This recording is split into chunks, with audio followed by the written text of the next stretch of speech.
What's up, people? One Nut Punch here. So I picked this game up recently for about $12 on Steam during the summer sale, and even though it was like $1 cheaper, which is $13 full asking price, I thought it was a pretty decent game to play. And the game I'm talking about currently in this video is called Zero Division. And I know that I had done a video for Ember Ward, but it wasn't really that great, and I think I know why. The main reason why I do videos is because I want to check out games in early access that doesn't get a whole lot of publicity or really known by people that go out and buy games, especially when you have a lot of people that are telling their fans or community, streamers, influencers, and otherwise, that if you go play early access games, that it's a stigma and you should not touch them. So it's very difficult to try and get people to play them, even specifically the different types of genres, like card games or sports games or any type of like strategy games. That being said, I want to talk about Zero Division, my experience playing it, as you can see right here.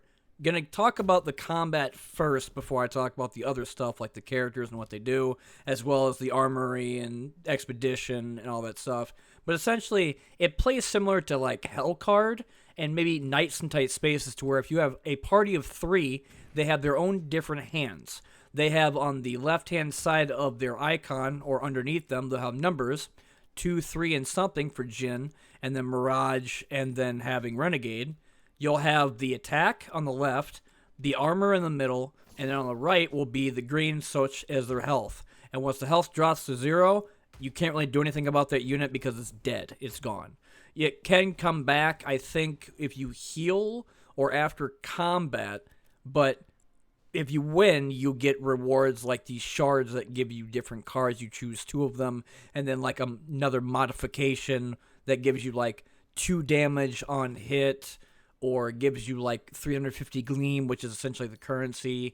It depends upon what it is, but they're different augmentations, and there are some that do repeat itself. I'm not getting ones that are completely different all the time, but then again, the game is like $10, $15 or under, so there's not going to be a bunch of stuff going on inside of it. Like I said earlier, when it came down to the different mechanics, you have your normal card game stuff that I'm talking about.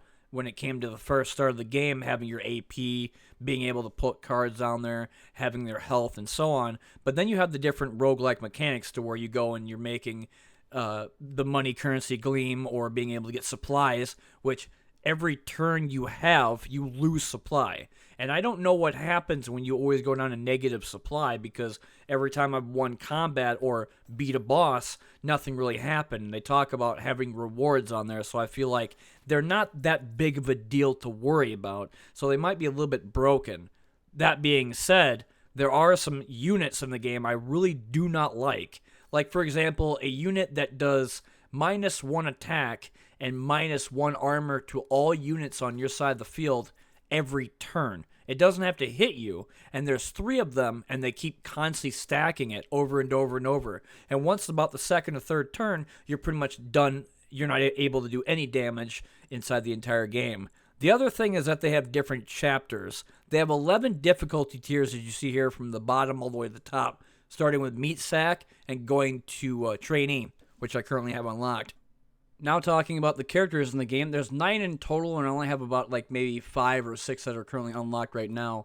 Going from left to right, they have Paladin, Jin, Mayhem, Renegade, Rook, Typhon, Mirage, Tinker, and Aleph. And they have their own different types of abilities, and some of them have like more skills than others, while some have like 1, and then everybody else has like maybe the same type of active. Like, for example, the Paladin, Jin, and Mayhem has the taunt ability that you can taunt 1 unit to attack you, and then they have their own specific type of passives. Renegade has Diesel Heart to allow her to rally, which allows her to do another attack when she exhausts herself.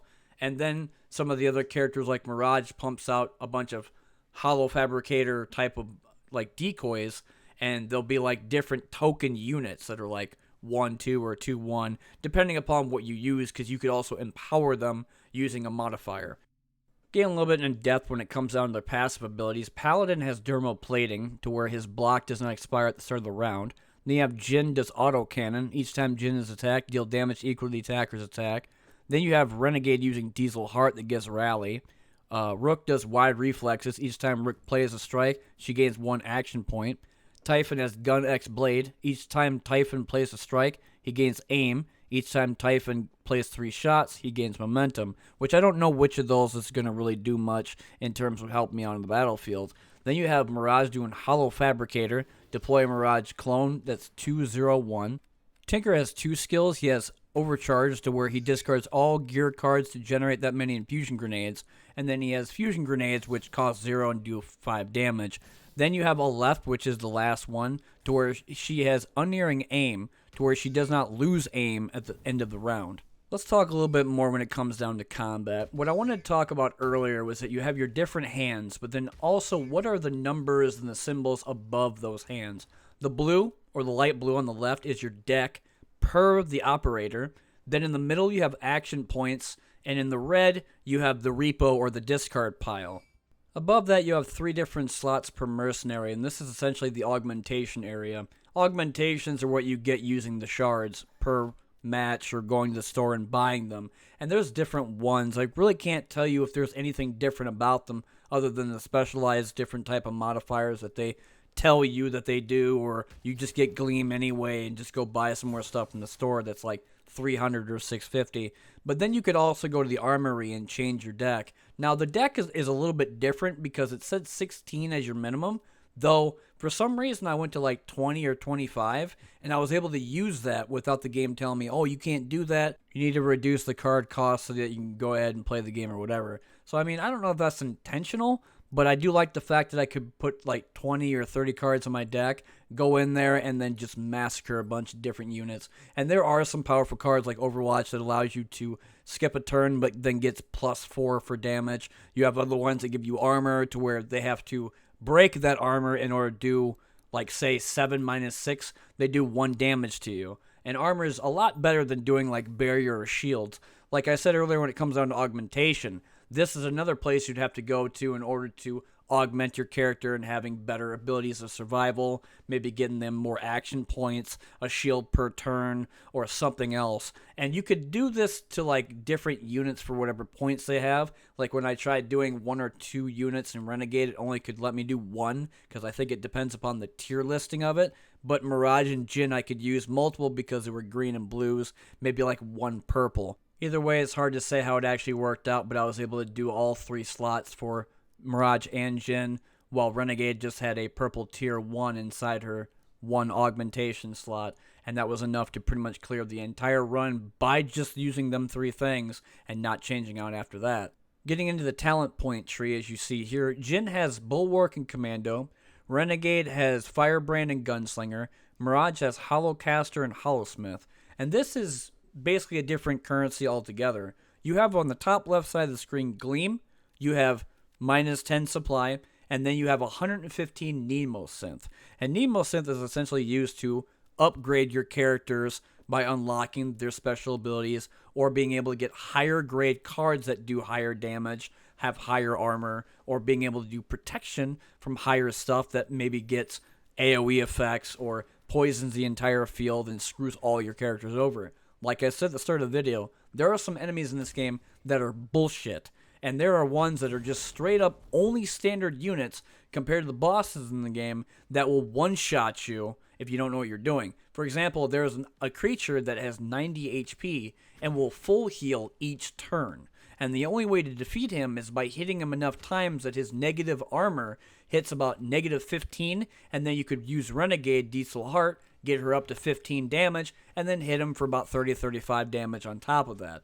Or have a entire army full of holograms and have them smack the living shit out of everything that explodes and kills you on the battlefield, like floating drones that have detonators, or a giant jet that does bombing runs and kills you instantly anyway, killing all of your units that you currently have. So the other thing I said earlier was that I had negatives about this. Going down the list, I'm not a really big fan of the whole imbalancing deal, where a lot of cards are more difficult to deal with than others.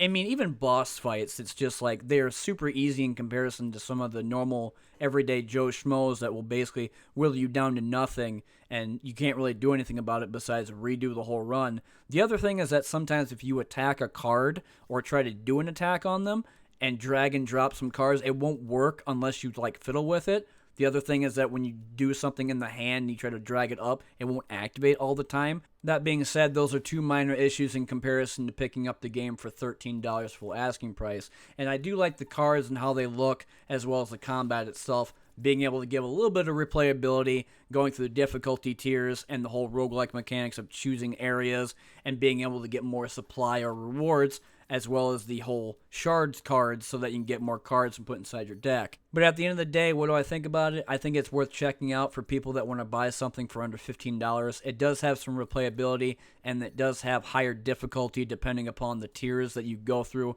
from meat sack all the way up to custom. And I'm currently on trainee right now, so I'm not really very far myself. That being said, I've been One Nut Punch, and this has been another video. Thanks for watching as per usual. I'll see you later in the next one.